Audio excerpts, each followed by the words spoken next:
What's up, Yins? This week on Car Dad Built, we have a 2023 Lincoln Corsair all-wheel drive. This one is the plug-in hybrid, and it's also the touring edition. Let's go for a ride. All right, guys, first impression of the Lincoln Corsair plug-in hybrid is that it's the same as that Ford Escape we just had, plug-in hybrid, except it's way more luxurious. It has a lot more fit and finish. It has a lot more doodads and gingerbread and all that.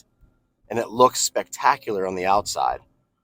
The only thing I don't like about it is that immediately, as soon as I got into it and started driving it around, I could hear rattles and squeaks everywhere. So that's kind of odd, right? But first impression is a plush, efficient, small SUV. Let's get to the real review. One more thing on that first impression. I'm normally okay with moving buttons off of like the middle console, other places, so they kind of frees up the dashboard. But this one puts it up near like the screen underneath your vents, and I'll show you that later in the review. But I don't like them up there. It's right next to the start stop button, and it's just a weird location for your gear selectors. Let's get to the review. All right, Ian, standing outside the Lincoln Corsair plug-in hybrid. And you can tell right away because you have a plug charge here and you have your gas tank there. Really sharp. Check out the Corsair. It's kind of like a blue hinge to it. And when you come around front, you got really nice LED lighting, LED turn signals, and then you have the blue logo up front here to show you that it's a plug-in hybrid. Really nice grille, jewel-like grille in the front there. Love the white paint job. The wheels are not bad. Look pretty sharp on here. It's better, the best looking hybrid wheels I could find. Around back, smooth design, smooth rear end, lacking a bumper, dual exhaust.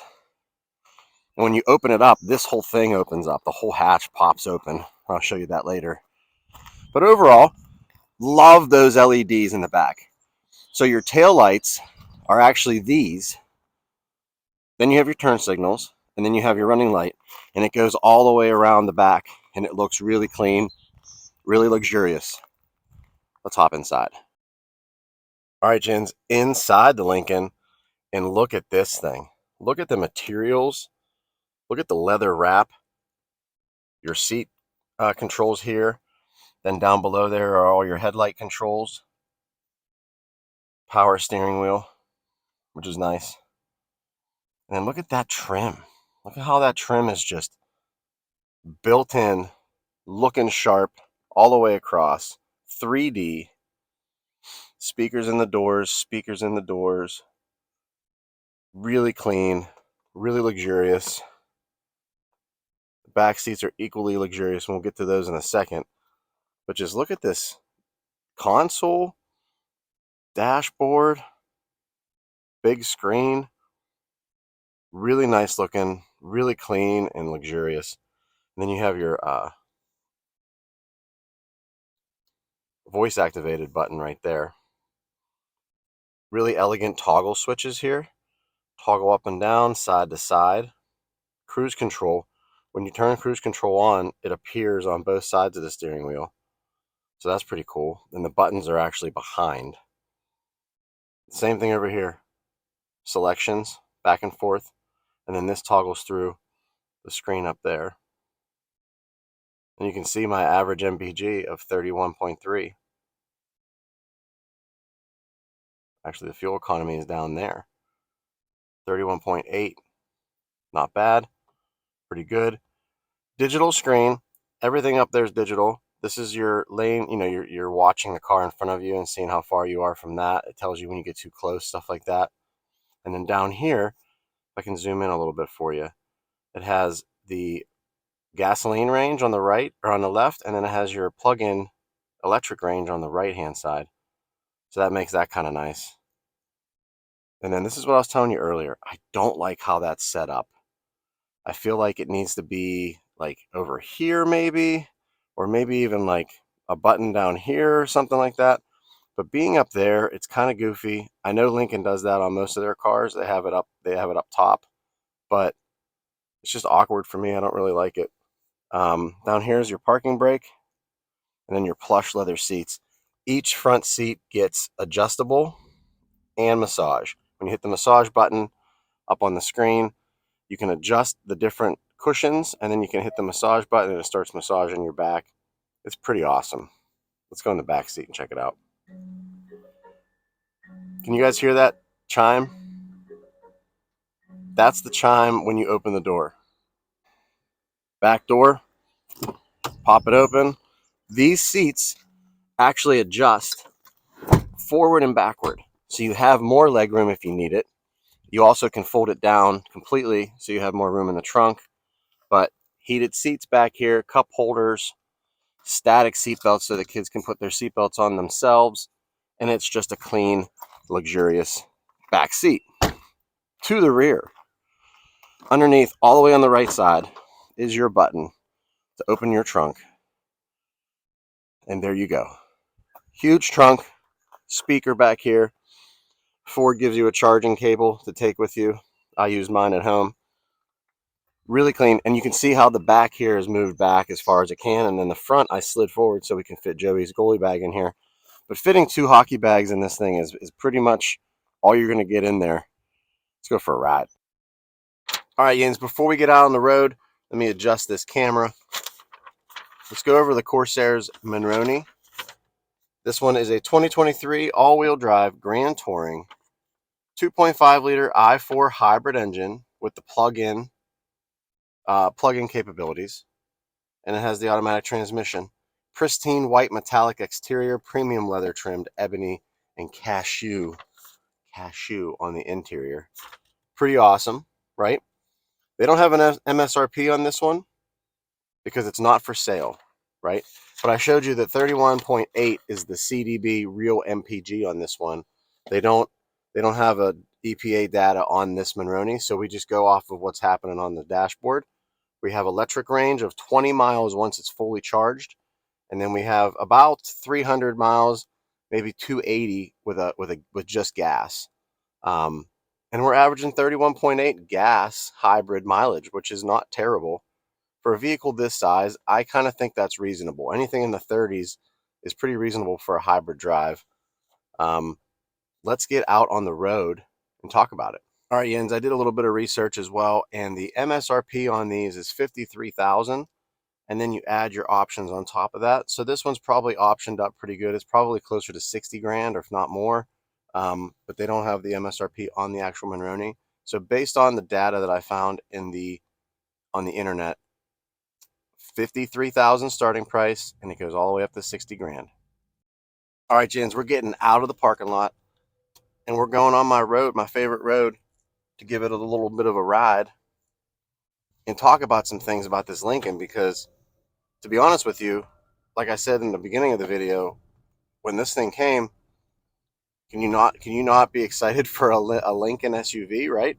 With leather seats and plug-in hybrid technology and massaging seats and all that good stuff, right? You want to have a nice experience with that Lincoln. So on the good side, electric drive's obviously great, right? The luxury interior, luxury exterior, and then it has great driving dynamics, just like the Ford Escape that I had before.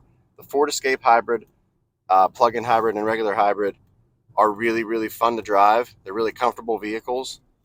I fit in them very, very well, and my kids don't mind them either. They have a decent time getting their seatbelts on. They can get in and out, and they can fit most of their stuff in here. So I feel like these size vehicles actually work out for, a family of 4, family of 5.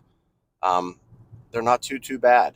Now, this luxury, the luxury side of it and the exterior styling, this thing's jam-packed with the panoramic sunroof, your really plush leather seats with lots of different adjustments on it. You have the massaging capability, you have memory capabilities, you have all of your Apple CarPlay and Android Auto capabilities in the dashboard. You have Lincoln navigation as well built into the car, heated steering wheel, heated seats, cooled seats. I mean, the list goes on and on, right? All-wheel drive as well. The exterior is where I really, really like this one. The wheel package is really sharp. It's also got that jewel-like headlight housing. I love lighting, as you can tell, and this car has a lot of really nice lighting all the way around it, especially that tail light that wraps the back of the trunk. I think it's a very elegant touch. Well done on their part. And then on the bad list. So the bad list goes like this. Squeaky interior. The auto headlights are super annoying. The auto high beam headlights are very annoying. They're on immediately and you have to turn them off every single time. And I just don't like that. If I want automatic high beams, I'll turn them on. Don't make it automatic. And then the range, right? The electric range, the plug-in range. 20 miles probably works for some people in urban settings and maybe even some suburban settings. But I would like double that. I would like 50 miles at least. If maybe not even more than that, maybe even 80. Why can't we get a little bit more plug-in range and have the hybrid technology on board so that you're doing both? So that you have, you can plug in the car and it has meaningful electric range, not just starting your venture. So like some people, round trips are about 30 miles, right, to work, give or take. So you have electric drive halfway there and then it's gone. And I mean, I'm sure you can probably plug some stuff in at workplaces. People have plugs and chargers and whatnot. But like I said, I just want a little bit more range on my electric vehicle when I plug it in. And then I want to jump over to the hybrid drive. But guys, the squeaky interior, that really is the problem with this. I don't know if it maybe is just my example of the vehicle that has that problem. I don't know that it's necessarily a problem on all of the Lincolns in the lineup. But this one, especially when you go from, gas to electric, coming to a stop or a fast stop or on a bumpy road, like I just went over that big bump, everything in this car creaks and rattles. It's unreal. The whole dashboard up here beside the screen creaks and rattles as you go over bumps. It's just shocking to me, and I noticed it right away because Lincolns are normally super quiet and super luxurious. And not that this one isn't luxurious and quiet most of the time. I just noticed those squeaks and it was a problem. That's all this week, guys. I think it's a pretty solid, fun to drive plug-in hybrid SUV with some good luxurious touches with it. And as long as I can get that fit and finish figured out, it's probably, okay. But I give it a thumbs up because I like plug-in hybrid vehicles. And this one's just a luxurious version of that. That's Car Dad Build this week. Real cars for real people for real life. If you guys have a chance, please subscribe to the channel. Tell your friends to subscribe to the channel. Let's get some more cars. Let's go.